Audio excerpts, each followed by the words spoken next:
আসসালামু আলাইকুম। সকলে কেমন আছেন? আলহামদুলিল্লাহ, আমিও ভালো আছি। আশা করি আপনারাও অনেক ভালো আছেন।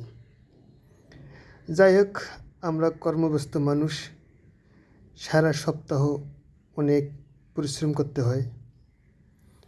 একটা বেসরকারি প্রতিষ্ঠানে চাকরি করি। কাজের চাপ, মানসিক প্রেশার সব কিছুই আছে। তারপরও সপ্তাহের একটা দিন আমরা একটু নিজেকে রিল্যাক্স বা নিজেকে একটু সময় দেওয়ার জন্য সুযোগ পাই। বাসায় তো আর বসে থাকলে হয় না, বিরক্ত লাগে। এ পাশ হইলেও মোবাইল, ওই পাশ হইলেও মোবাইল, সারাক্ষণ মোবাইল। দীর্ঘক্ষণ মোবাইল চাপলেও মাথা ব্যথা করে, চোখ ব্যথা করে। এই জন্য রুমে শুয়ে থাকতে ইচ্ছা করে না। তাই একটু সপ্তাহের শেষ দিন একটু সুযোগ পালে আমরা একটু ঘুরতে বের হই। যাই হোক, আজকে কোথায় ঘুরতে বের হইলাম এটা একটু বলি। আজকে একটু গেছিলাম হইল মুশরিয়াঘোনা, মানে গোরাইল, এটা টাঙ্গাইল জেলা মির্জাপুর থানার একটা গ্রামের নাম মুশরিয়াঘোনা। এই এলাকাটা একটু ঘুরতে গেছিলাম প্রাকৃতিক সৌন্দর্য দেখার জন্য। মাঠের এপাশ ওপাশ শুধু সরিষার ক্ষেত, হলুদে হলুদে ভরপুর।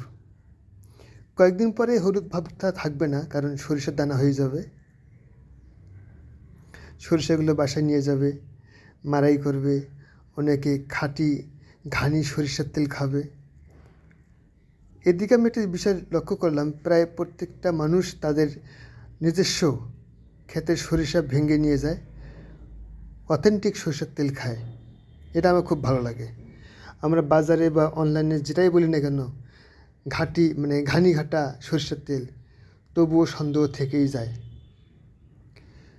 যাই হোক, আমরা মাটির সৌন্দর্য উপভোগ করতে আসলাম। বিষয়টা হলো কি, আজকে হয়তো আমরা চাকরি করি, তাই আজকে এই ক্ষেতগুলো দেখতে ভাল লাগতেছে। কিন্তু চাকরি করার আগে আমরা গ্রামেরই মানুষ ছিলাম, কৃষকের ছেলে ছিলাম। এই সরিষা বোনা থেকে শুরু করে মাড়াই করা পর্যন্ত সরষে খেতেই পড়ে থাকতাম। ফুলগুলো আর নিজেকে আকর্ষণ করতো না। ভাবতাম কতদিন সরিষার ফুল পরে গিয়ে সরিষা দানা হয়, দানা হলেই আমরা বিক্রি করে টাকা পাবো, কাজ শেষ। ওই সৌন্দর্য প্রতি আর আগ্রহটা থাকতো না, আকর্ষণটা থাকতো না, কারণ এর সাথেই তো আমরা মিশে আছি। রূপ আর কিসের, জীবনই চলে না, টাকার অভাব। কতক্ষণে সরিষা নিয়ে আসবো, বিক্রি করব, টাকা পাবো, প্রয়োজনীয় জিনিসপত্র কিনবো। কিন্তু আজ সেই সরিষা ক্ষেতের সৌন্দর্য উপভোগ করার জন্য মাঠে যাই। সময়ের ব্যবধানে যেখানে পেশা ছিল সরিষা বোনা, আজ সেখানে সরিষার ফুলে হইল আমাদের সৌন্দর্য উপভোগ করার মানে স্বপ্ন। সেই সকাল থেকে সন্ধ্যা পর্যন্ত সর্ষে খেতে পড়ে থাকতাম। সর্ষে ঘাস নিড়াতাম, সর্ষে খেতে পানি দিতাম, আর কত কি। আর এখন মানে সরিষা কখন বোনা হইবে, সেই সরিষার হলুদ ফুলগুলো কখন ফুটবে, আমরা তার সৌন্দর্য কখন উপভোগ করতে যাব, এই অপেক্ষায় থাকি।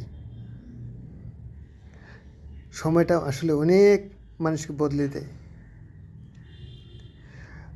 যখন অফিসে কাজ করতে করতে আমরা বিরক্ত, ক্লান্ত, তখন এই মাঠে আসলে নিজেকে একটু ভালো লাগে। সুবাতাস, প্রাকৃতিক আবহাওয়া, প্রাকৃতিক সৌন্দর্যগুলো নিজেকে সতেজ করে। ফলে আগামী যে একটা সপ্তাহ আছে, এগুলোতে কাজ করার জন্য একটু আমরা মনোবল পাই, শক্তি পাই, আনন্দ পাই।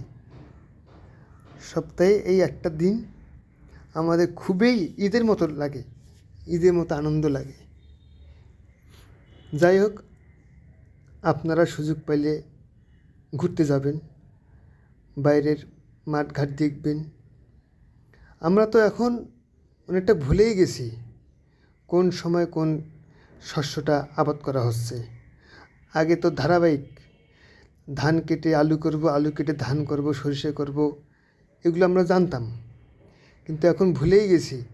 এখন কোন জমিতে কোন ফসল লাগানো হচ্ছে, এই সময়ে কোন ফসল লাগায়, ধান কখন লাগাচ্ছে, সরিষা কখন লাগাচ্ছে, পেঁয়াজ কখন লাগাচ্ছে, এগুলো ভুলেই গেছি। আর আগে আমরা বুঝতাম এরপরে ওটা লাগাবো, ওটার পর এটার পর ওটা লাগাবো, এইভাবে আমরা কাজ করতাম। তাই সুযোগ পেলেই এরকম মাঠে ঘাটে যাওয়া উচিত।